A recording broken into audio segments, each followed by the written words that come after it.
Keita, make sure I'm not doing that funny thing with my voice. I don't want to sound all. I don't want that robotic. I want to talk. Last time we did this was a very different environment, and I ended up talking like this. And I'm like, what the hell are you doing? And then they always ask, who was the better cohort? Who was the better cohort? And I was like, I can't say that. It's a running thing to this day.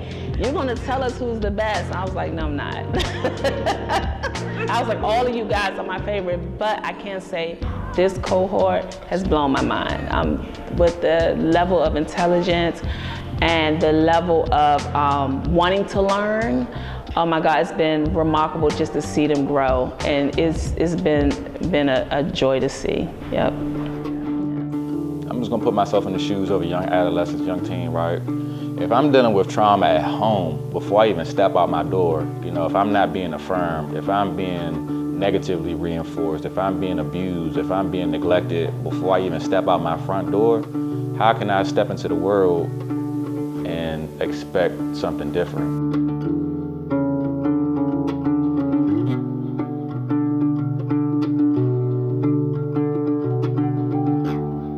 We're aiming to bring peace to our city. We're doing that through a variety of ways. We're of course working directly with violence interrupters from all across all 8 wards of the city. What they do is they get credible people from their neighborhoods. Those who walk the walk sometimes, those who talk the talk sometimes, but they have changed their lives and they want to make their communities better.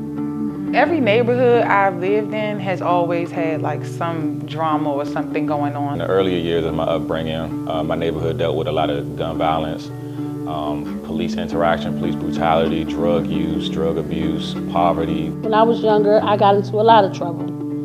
I fought my entire life. I've had family that's graduated masters, and then I've had family that have battled drug addiction and incarceration. I lost my 19-year-old brother. He was going to Coolidge. He was a football player. And then I lost my brother in 2022. He was killed like right outside of my mom's house. So I had one of my closest friends die on my street, like literally 2 doors down from my house. I did not realize until I got to the Peace Academy how hurt our violence interrupters were on a regular basis, and how some of their struggles could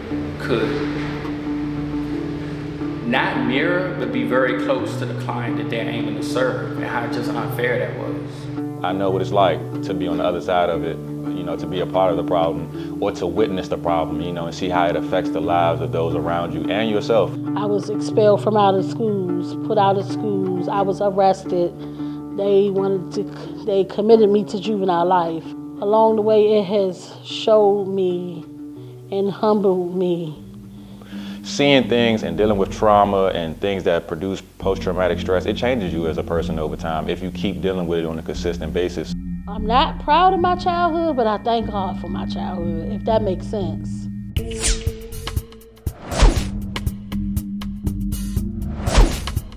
Cohort 6. Well, I stand here with a team. We each are violence interrupters, and we believe that a violence interrupter is one who engages the community, who's proactive in the community, and helping become a liaison between the government as well as the neighborhood, and being able to speak up and speak out and be the voice to get the necessary resources to the very ones in need to help them make that transformation and make that transition, and hope that will be what interrupts and prevents them from further engaging in their violent activities. Cohort 6. Most of you guys, we come from the community that the youngest is in. So we already got a relationship with them. So it's just getting them to get on board with what's going on. Cohort 6. Well, what we also like to say that in violence interruption, we believe that it's predictable. A lot of the violence have been identifiable. So a lot of the underlying factors that a lot of the violence is taking place of, we know about it beforehand. So with violence interventions and with our skill sets, we come to the table with those individuals because we know those individuals. So we're from those we have those lived experiences from those communities to be able to interact before the violence happens, which is pretty important. What the data will never show is the homicide that didn't happen. We're gonna continue to be able to count the ones that happen, but a violence interrupter has the unique skill set of being able to say person A and B, don't do this. Give me some time. I'm gonna think of some resources. I'm gonna do it, but don't make that right and go do that tonight. Don't do it. That type of skill set doesn't just happen. You gotta have tools in your pocket that you're able to use, and that's what a lot of what the Peace Academy provides them as they go out here and do this impactful work. Cohort 6. And you can be a master at anything if you put time into it. A person can be a chess master, a basketball master, the same way I can be a master in the streets. So when someone finds themselves in a position to have a vested interest in your own community, then you're gonna be called to do work that allows you to use that master, that knowledge, right, to help. I've seen it where they've come in and be like, do you know this person? Do you know that person? Could we get together? And I've seen, mediations form through Peace Academy. So I'd say that the Peace Academy is the one-stop shop. They can get healed with the therapy. They can learn new, tactics on how to do their work, and they get a life coach. So if they want to go and pursue to be a social worker or to pursue something further in public safety, they have the goals to, or the means to do so. Do you feel like the stuff that you've been learning in here has been helpful? Yes, the Peace Academy has been very helpful. Oh man, how much time you got? It's not like your average curriculum in school where you're learning numbers and crunching numbers, and you're doing critical thinking, you're doing problem solving, you're doing conflict resolutions, and just learning more about self-awareness, trauma, and how trauma is violence is a product of trauma. Once I came into the Peace Academy, my head was all cloudy and stuff from the trauma I'm dealing with from my son being incarcerated. Kids who do go through grief and have those processes, we're able to talk about it.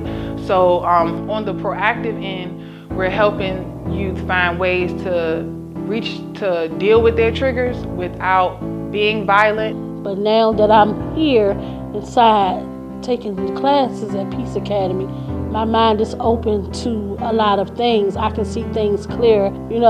Peace Academy is really a good place if you want to come and you want to get some training and you're into the youth and you want to facilitate and become a violence interrupter and things like that. It's a really good look. It's wonderful.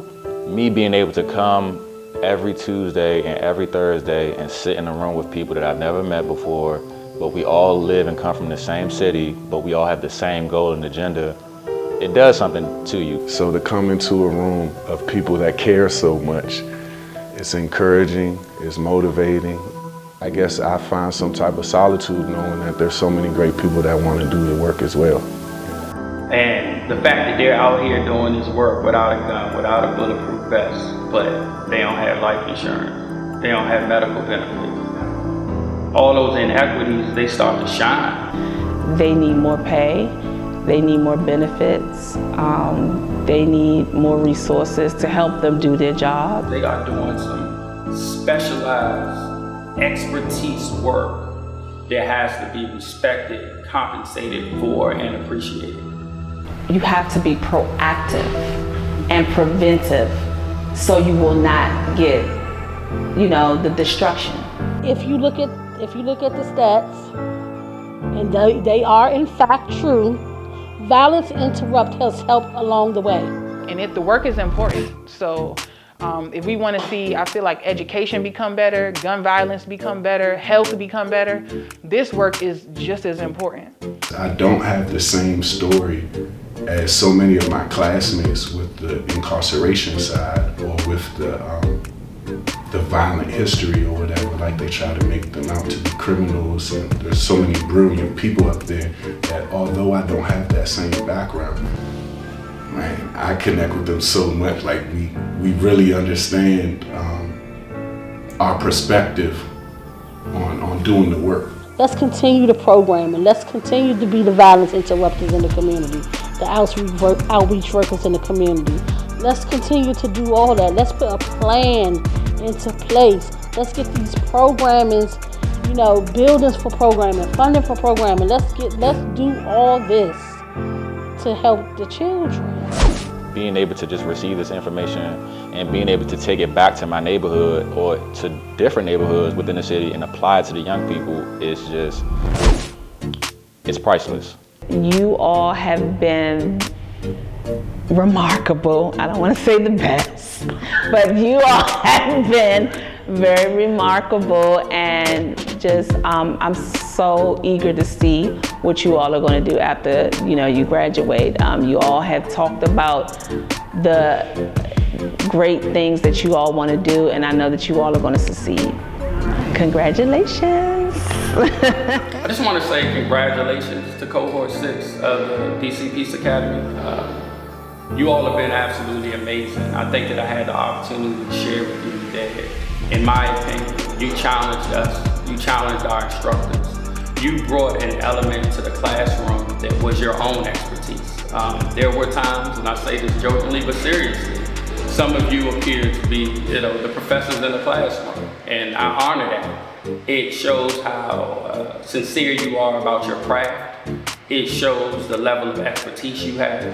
And it shows that we have the right people in the District of Columbia doing the work of peacemaking. And so, congratulations.